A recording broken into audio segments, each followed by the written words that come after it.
Allah yang Maha Kuasa, pencipta langit dan bumi, hadir di dalam diri manusia. Dia sendiri mengatakan itu dengan suara yang terdengar. Inilah anak yang kukasihi, dengarkanlah dia. Maka kemanusiaan Allah di dalam diri Yesus mensejahterakan umat manusia. Sebab manusia sedang bersama-sama dengan Allah, berbicara dengan Allah, mendengar ungkapan dan tindakannya yang supranatural. Berbahagialah orang yang mendengar anak di dalam kehidupannya. Selamat hari Minggu, estomihi Bapak Ibu saudara anak kami yang terkasih. Mari kita bersuka cita dengar akan firman Tuhan yang selalu menyegarkan kehidupan kita. Immanuel, kita berdoa. Damai sejahtera Allah yang melampaui segala akal akan memelihara hati dan pikiranmu dalam Kristus Yesus. Amin. Firman Tuhan di minggu ini tertulis dalam Markus 9 ayat 2-9. 6 hari kemudian Yesus membawa Petrus, Yakobus, dan Yohanes, dan bersama-sama dengan mereka ia naik ke sebuah gunung yang tinggi. Di situ mereka sendirian saja. Lalu Yesus berubah rupa di depan mata mereka. Dan pakaian sangat putih berkilat-kilat. Tidak ada seorang pun di dunia ini yang dapat mengelantang pakaian seperti itu. Maka nampaklah kepada mereka Elia bersama dengan Musa. Keduanya sedang berbicara dengan Yesus. Kata Petrus kepada Yesus, "Rabi, betapa bahagianya kami berada di tempat ini. Baiklah kami dirikan 3 kemah, 1 untuk engkau, 1 untuk Musa, dan 1 untuk Elia." Ia berkata demikian sebab tidak tahu apa yang harus dikatakannya, karena mereka sangat ketakutan. Maka datanglah awan menaungi mereka. Dari dalam awan itu terdengar suara, "Inilah anak yang kukasihi, dengarkanlah dia."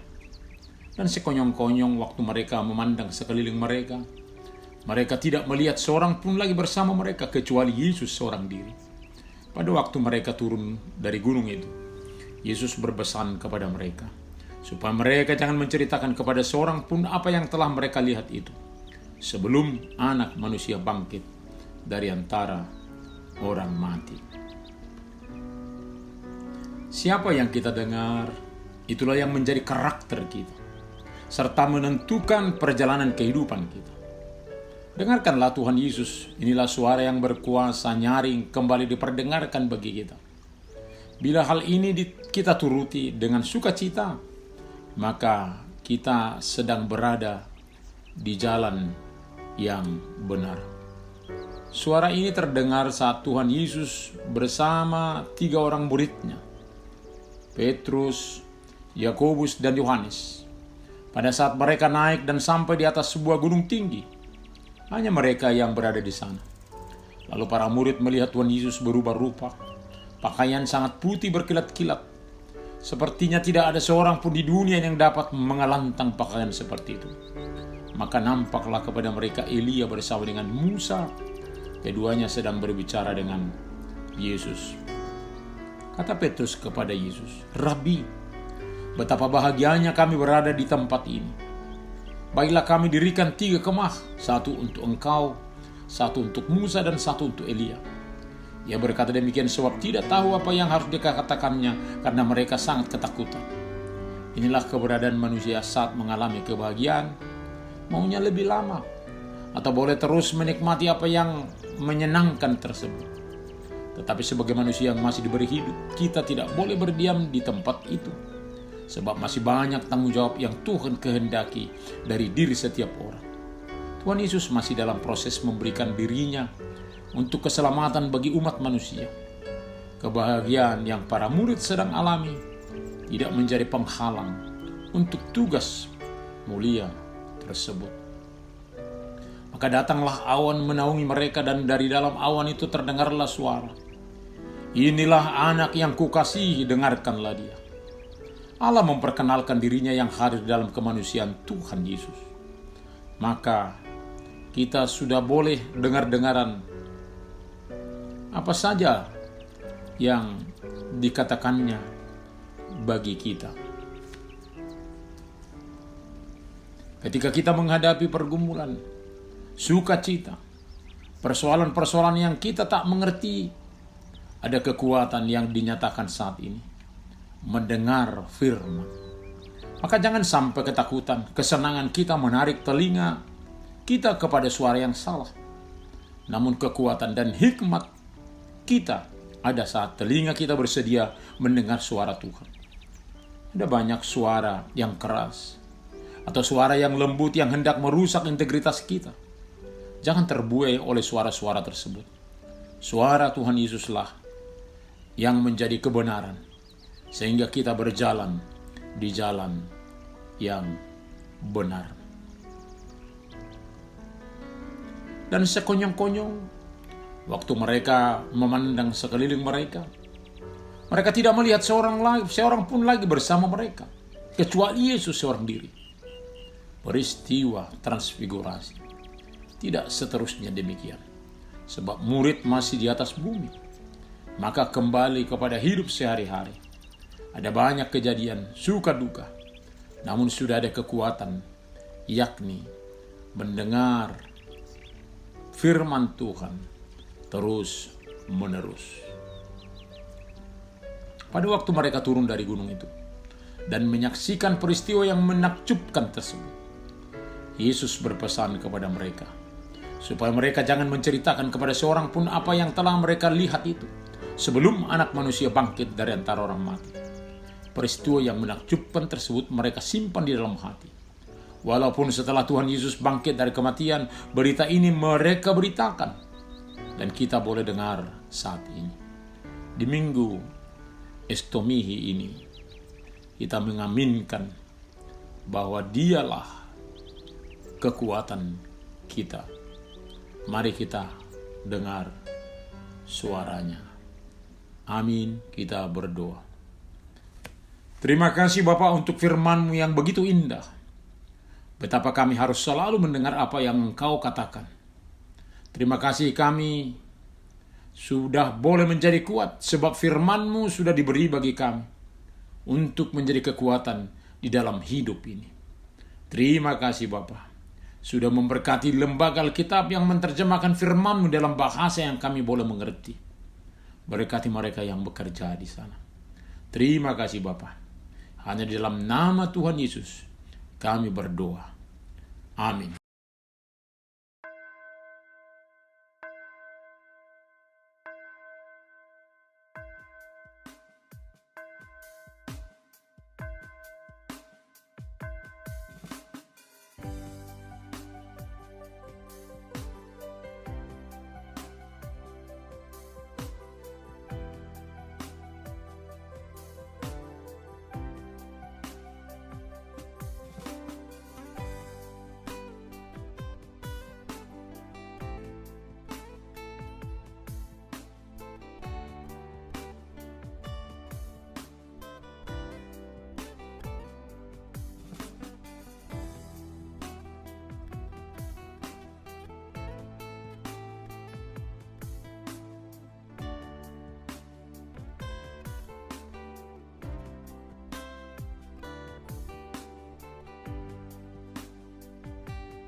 terimalah berkat Tuhan.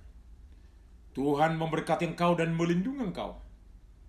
Tuhan menyinari wajahnya kepada engkau dan memberi engkau kasih karunia. Tuhan menghadapkan wajahnya kepadamu dan memberi engkau damai sejahtera. Amin.